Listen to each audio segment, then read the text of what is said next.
नमस्कार, मी दिनकर शिंदे. आपण पाहताय डीएस न्यूज. तुमचं मत माझं मत मध्ये आपलं स्वागत. मित्रांनो, महत्वाचा विषय मी आपल्यासमोर घेऊन आलो आणि तो म्हणजे असा आहे की राज्याचे मंत्री असलेले छगनराव भुजबळ यांनी 28 सप्टेंबरला बीड जिल्ह्यामध्ये ओबीसींचा मेळावा आयोजित केला होता. आणि विशेष म्हणजे महात्मा फुले समता परिषदेच्या वतीनं, म्हणजे ज्याचे प्रमुख हे छगनराव भुजबळ स्वतः आहेत, त्यांच्या वतीनं हा मेळावा आयोजित केला होता. विशेषतः बीड जिल्ह्यामध्ये, मराठवाड्यामध्ये हवामान विभागानं अंदाज वर्तवला होता की अतिवृष्टी होणार आहे, मुसळधार पाऊस होणार आहे. आणि तो झाला सुद्धा. गेल्या 8-10 दिवसापासून बीड जिल्ह्यात, मराठवाड्यात जोरदार पाऊस होतोय. अनेक ठिकाणी नद्यांना पूर आलेला आहे. प्रत्येक गावामध्ये पूर परिस्थिती निर्माण झालेली आहे. आणि अशा परिस्थितीमध्ये शेतकऱ्यांची पिकं सुद्धा त्या ठिकाणी पाण्याखाली गेलेली आहेत. ही सगळी परिस्थिती माहीत असताना हवामान विभाग, जो की राज्य सरकार आणि केंद्र सरकारचा विभाग आहे, त्यांनी सुद्धा अंदाज वर्तवला होता की जवळपास 26 पासून पाऊस सुरू होईल. 27, 28, 29, 30 सप्टेंबर पर्यंत जोरदार पाऊस असेल असंही सांगण्यात आलं होतं. हे सगळी परिस्थिती, हा सगळा अंदाज आणि पूर परिस्थिती माहीत असताना छगनराव भुजबळ यांनी बीड जिल्ह्यामध्ये ओबीसींचा मेळावा आयोजित केला होता. त्याच वेळेस डीएस न्यूजच्या माध्यमातून मी प्रश्न सुद्धा उपस्थित केला होता की पूरग्रस्त बीड जिल्ह्यामध्ये ओबीसींचा मेळावा घेण्यामागचं नेमकं कारण काय. कारण राज्याचे कर्तव्यदक्ष आणि समजदार वरिष्ठ ज्येष्ठ मंत्री असलेले छगनराव भुजबळ या सगळ्या परिस्थितीची जाणीव असताना सुद्धा बीड जिल्ह्यामध्ये ओबीसींचा मेळावा का आयोजित करतायत. माझ्याही मनामध्ये प्रश्न आला होता की जर हवामान अंदाजानं एवढा पाऊस त्या ठिकाणी आहे असं जर सांगितलं असेल तर हा मेळावा 28 तारखेला होणार नाहीये. परंतु असं असताना हा मेळावा रद्द करण्यात आला नव्हता. या मेळाव्याला अनेक ओबीसींच्या नेत्यांना निमंत्रित करण्यात आलं होतं. बॅनरही प्रकाशित केले होते. आणि ओबीसी मध्ये गटबाजी सुद्धा झाली होती. आणि ओबीसीच्या 2 समाजामध्ये वेगळेपण सुद्धा निर्माण झालं होतं. गट सुद्धा त्या ठिकाणी निर्माण झाले होते. म्हणजेच काय की लक्ष्मण हाके आणि नवनाथ वाघमारे यांचा बॅनरवर फोटो नाही, यामुळे त्या ठिकाणी वाद निर्माण झाला. आणि त्या दोघांनी ओबीसी पासून आपली फारकत घेतली किंवा या मेळाव्यापासून ते दूर राहिले. दुसरा भाग असा आहे की याच मेळाव्याच्या बॅनरवर पंकजाताई मुंडे असतील, ज्या राज्याच्या मंत्री आहेत, धनंजय मुंडे असतील, माजी मंत्री आहेत, जयदत्त क्षीरसागर माजी मंत्री आहेत, गोपीचंद पडळकर, धनगर समाजाचे नेते प्रकाशराव शेंडगे, या सगळ्यांचे फोटो त्या ठिकाणी बॅनरवर छापून हे सगळे मेळाव्याला उपस्थित राहणार हे 2 दिवसापूर्वी छगनराव भुजबळ यांनी पत्रकार परिषद घेऊन या ठिकाणी जाहीर केलं होतं. म्हणजे काय की सगळा अंदाज असताना सुद्धा हा मेळावा होणारच यावर छगनराव भुजबळ ठाम होते. हे मला आपल्याला या ठिकाणी आवर्जून सांगायचं आहे. पण आता 27 सप्टेंबरला छगनराव भुजबळ यांनी पत्रकार परिषद घेतली आणि त्यांनी आता हा ओबीसीचा मेळावा आम्ही रद्द करत आहोत असं त्यांनी सांगितलं. आणि कारण सांगताना असं त्यांनी सांगितलंय की बीड जिल्ह्यामध्ये पूर परिस्थिती आहे, अतिवृष्टी झालेली आहे, त्यामुळे शेतकरी त्या ठिकाणी अडचणीत आहे. आणि त्यामुळं हा जो मेळावा आहे तो आम्ही रद्द करत आहोत आणि तो आता आम्ही पुढे ढकलू. म्हणजे ही वेळ छगनराव भुजबळांवर नेमकी का आली, हा मेळावा रद्द का केला, या संदर्भात अनेक प्रश्न उपस्थित होत आहेत. परंतु याविषयी ज्यावेळेस आपण पाहतो त्यावेळेस एक गोष्ट लक्षात येते, पूर परिस्थिती आहे, पाऊस होतोय, यामुळे तर हा मेळावा रद्द केलाच आणि तो करावाच लागणार होता. जर तो मेळावा रद्द केला नसता तर अनेक प्रश्न आणि अनेक संकट हे छगनराव भुजबळ यांच्यावर आली असती आणि त्यांना सामोरं जाताना, तोंड देताना त्यांना शक्य झालं नसतं, अशी परिस्थिती या ठिकाणी होती. एक म्हणजे काय झालं की मराठा समाजानं या मेळाव्याला विरोध दर्शवला होता.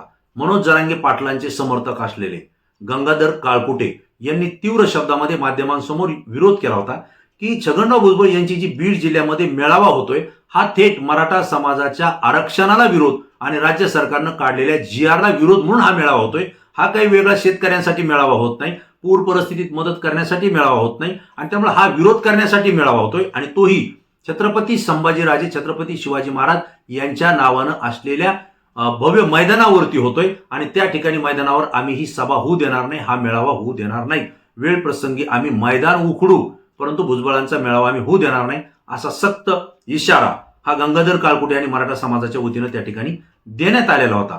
दुसराही भाग त्याच्यामध्ये असा होता की राज्य सरकारमध्ये मंत्री राहायचं आणि मंत्रीपदावर असताना तुम्ही एका विशिष्ट समाजाचे मेळावे घ्यायचे आणि मराठा समाजाच्या आरक्षणाला थेट विरोध करायचा, हे मंत्रीपदावर राहून चालणार नाही. भुजबळांना जर यायचं असेल तर त्यांनी आपल्या मंत्रिपदाचा राजीनामा द्यावा आणि मग मेळाव्याला यावं, असा सुद्धा इशारा मराठा समाजाच्या वतीने या ठिकाणी देण्यात आला होता. त्यामुळे हा मेळावा अडचणीतच आलेला होता.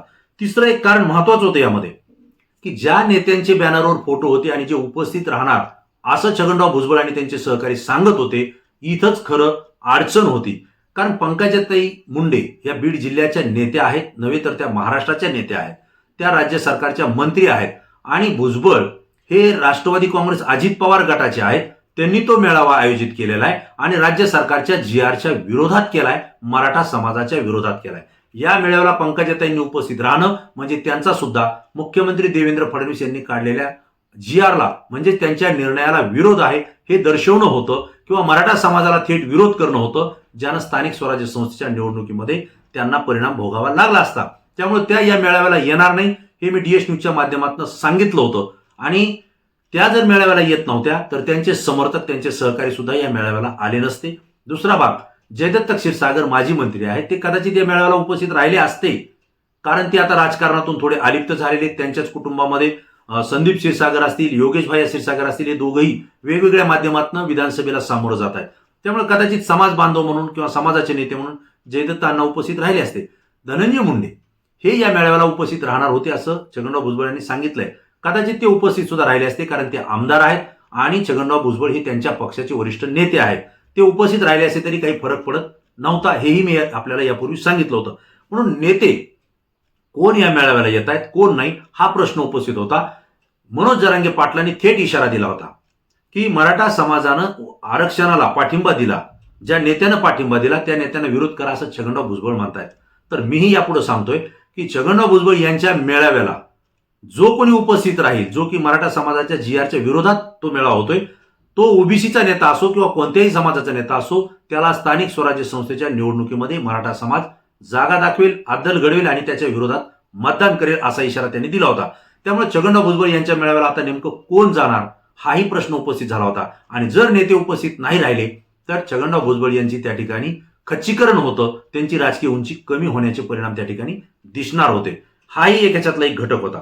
तिसरा भाग असा आहे की जिल्हाधिकारी जे आहेत बीडचे, त्यांनी एक आदेश लागू केला होता. त्यांनी असं सांगितलं होतं की 27 सप्टेंबरच्या रात्री 12:01 पासून ते 11 ऑक्टोबर 2025च्या रात्री 12 वाजेपर्यंत बीड जिल्ह्यामध्ये जमावबंदी असेल आणि या ठिकाणी 5 पेक्षा अधिक लोकांना एकत्रित येता येणार नाही, सभा घेता येणार नाही, मोर्चे काढता येणार नाही, राजकीय भाषणं करता येणार नाही किंवा एकमेकांच्या समाजाबद्दल बोलून दोन समाजामध्ये दुफळी निर्माण होईल किंवा राष्ट्रीय एकात्मतेला धोका निर्माण होईल अशा पद्धतीची जर वक्तव्य झाली तर त्या ठिकाणी त्याच्यावर कडक कारवाई केली जाईल असं सुद्धा त्यांनी सांगितलं होतं.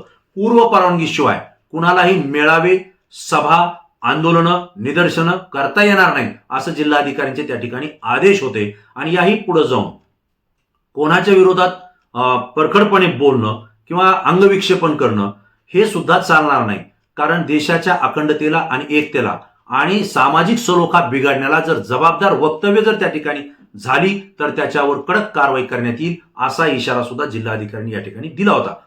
ही सगळी परिस्थिती पाहता जर छगनराव भुजबळ हे बीडला आले असते तर 100% ते जरांगे पाटील आणि मराठा समाजाच्या आरक्षणाच्या विरोधात बोलले असते. यामुळे जातीय आणि सामाजिक सलोखा त्या ठिकाणी तुटला असता, सामाजिक सलोखा अडचणीत आला असता. त्या ठिकाणी मराठा समाज उद्विग्न झालेला आहे, तोही त्या ठिकाणी संतप्त झालेला आहे. आणि अशा वेळेला छगनराव भुजबळ यांनी ओबीसी मेळावा घेणं आणि मनोज जरांगे पाटील आणि मराठा समाजाच्या विरोधात आक्षेपार्ह बोलणं हे जर त्या ठिकाणी घडलं असतं तर दोन समाजामध्ये तेढ निर्माण होऊन या ठिकाणी जातीय सलोखा बिघडला असता.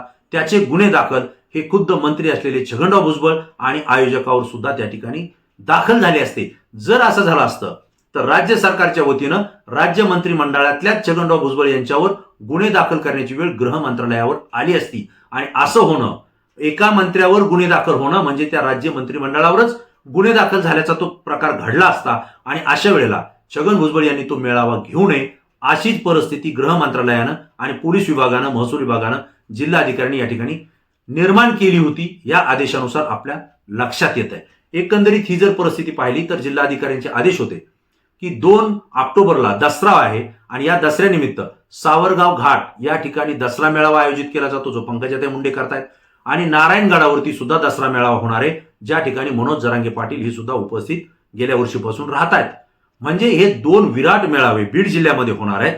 अशा वेळेला गर्दी होणार आहे, त्या ठिकाणी सामाजिक सलोखा राखणं गरजेचं आहे. आणि या परिस्थितीत बीड जिल्ह्यात कुठलंही आंदोलन, मोर्चा, सभा, मेळावे हे घेतले जाणार नाहीत अशा पद्धतीची तयारी आणि तजवीज जिल्हाधिकाऱ्यांनी या ठिकाणी करून ठेवलेली होती. आता लक्षात घ्या, जिल्हाधिकारी असतील, पोलीस अधिकारी असतील, हे राज्य सरकारचे प्रतिनिधी आहेत आणि छगनराव भुजबळ हे राज्य सरकारमध्ये मंत्री आहेत.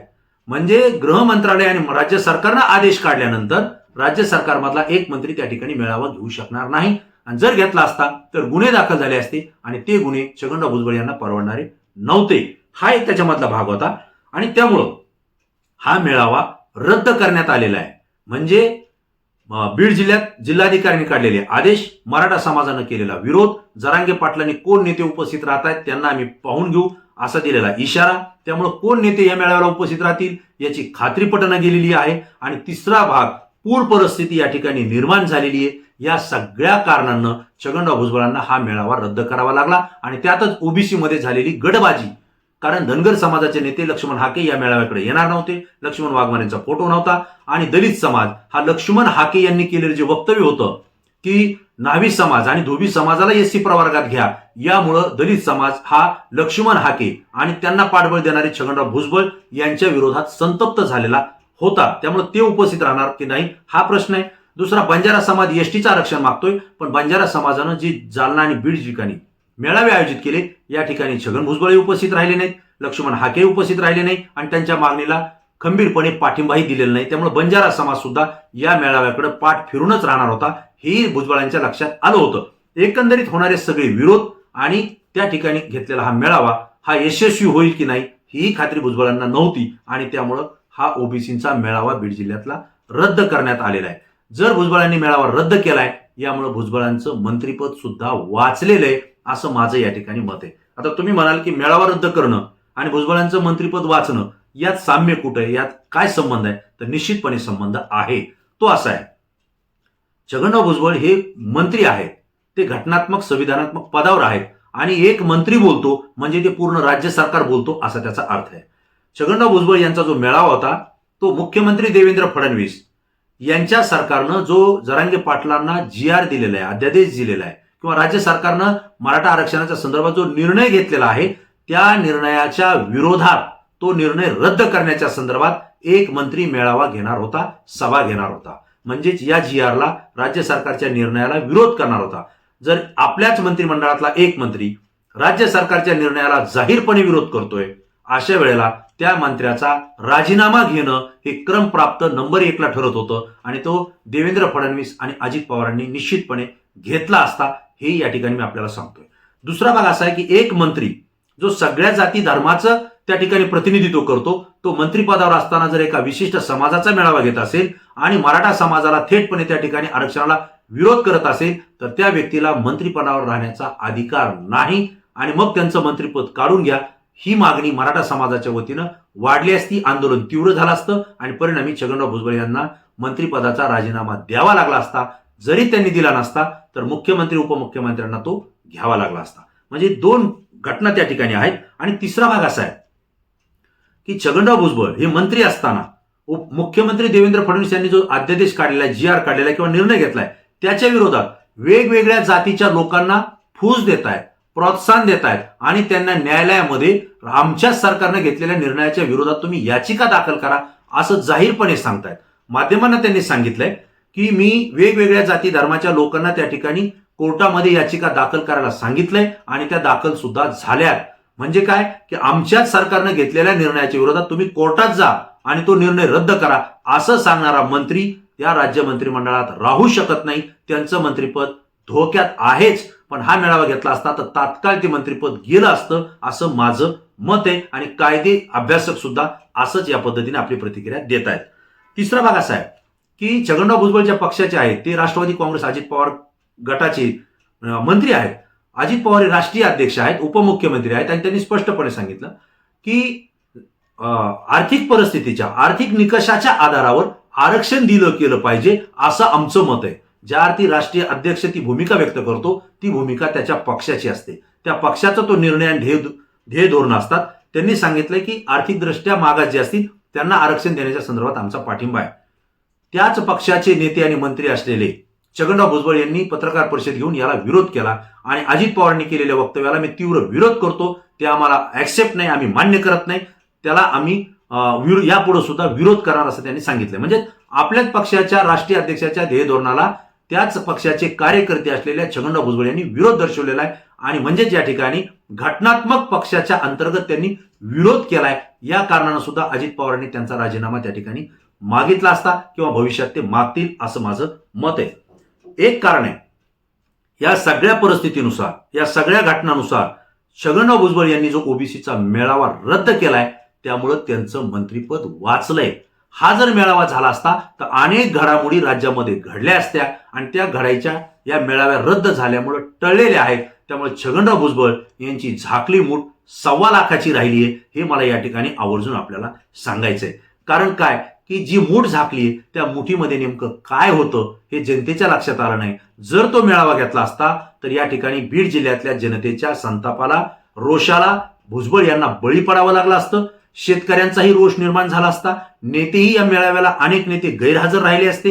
हेही ओबीसीतली गडबाजी उघड झाली असती आणि शासनानं जो काही किंवा जिल्हाधिकाऱ्यानं जो आदेश काढले होते त्या आदेशाची अंमलबजावणी करताना छगनराव भुजबळ आणि त्यांच्या सहकार्यावर, आयोजकांवर गुन्हे दाखल झाले असते. आणि महत्वाचा मुद्दा, या राज्य सरकारच्या निर्णयाला विरोध केला म्हणून छगनराव भुजबळ यांचं सुद्धा मंत्रिपद त्या ठिकाणी गेलं असतं. त्यांची एकतर राजीनामा दिला असता किंवा राज्य सरकारनं त्यांची हकालपट्टी केली असती, असं राजकीय विश्लेषकांचं मत आहे आणि माझं सुद्धा तसंच मत आहे. आणि त्यामुळे हा मेळावा रद्द करून भुजबळांनी आपलं मंत्रिपदही वाचवलंय आणि झाकली मूठ 1.25 लाखाची सुद्धा ठेवली आहे, असं माझं मत आहे. मित्रांनो, तुम्हाला काय वाटतंय? तुमची प्रतिक्रिया तात्काळ द्या, कारण तुमची प्रतिक्रिया संपूर्ण महाराष्ट्रातून असते, ती अत्यंत अभ्यासू असते म्हणून आमच्यासाठी महत्वाची असते. मित्रांनो, डीएस न्यूज सत्य, माहिती, रोखठोक आणि परखडपणे तुमच्यापर्यंत घेऊन येते. ही व्हिडिओ आणि माहिती जर आवडत असतील तर जास्तीत जास्त मित्रांना शेअर करा आणि समाज प्रबोधनाच्या कार्यात डीएस न्यूजला आणि आम्हाला सहकार्य करा. डीएस न्यूजला सबस्क्राईब केलं नसेल तर तात्काळ सबस्क्राईब करा. पुन्हा नवीन विषय, नवीन माहिती घेऊन आपल्या समोर येईल. तोपर्यंत धन्यवाद.